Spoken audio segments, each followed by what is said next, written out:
teaching you how to make painted pine cone flowers. Here's what you'll need. You'll need pine cones. They can be scented or unscented. They can also be ones that you find from outside.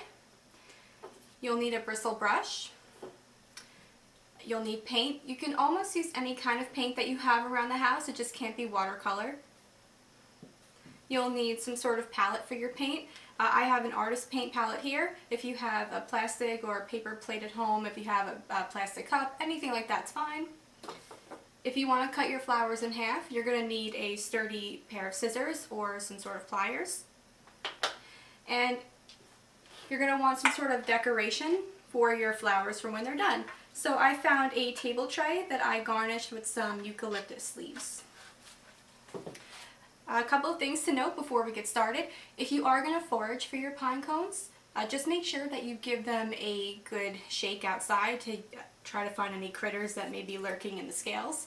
If you are going to use scented pine cones like I am, the fragrant oil won't interfere with the paint, so you don't have to worry about that. If you are going to wash them, you have to make sure that your pine cones are completely dry before you start painting them.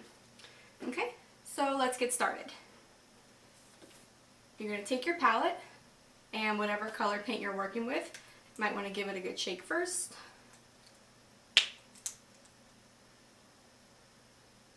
Something to note that pine cones may look small and they might look like they don't need a lot of paint, but you don't realize how much paint you're going to need until you try to paint in between all the little scales.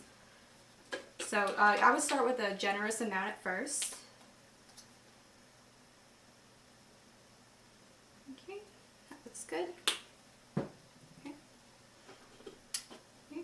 You're going to take your pine cone, and I found what works best is if you hold it from the bottom and you take your brush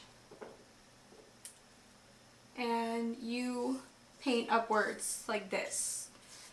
You're able to see how much you're getting on the sides, and also if you're looking at it from down, you can see what you need to get in the scales.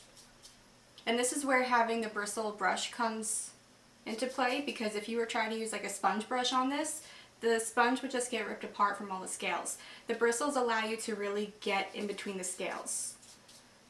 Okay, so if you paint up like this, it allows you to get all of the sides pretty quickly and with less amount of paint.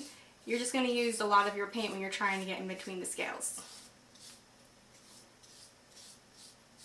So for my pine cone flowers, I'm making roses because I had pink and white. I thought it would go with the eucalyptus, and I thought it was perfect for springtime, but it really comes down to any paint that you have around the house. If you have yellow and black, you can make it Black-Eyed Susan. If you have vibrant purples and yellows and pinks and oranges, you can make colorful Gerber daisies. It's really anything that you want.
pine cones have completely dried, it's time to start decorating.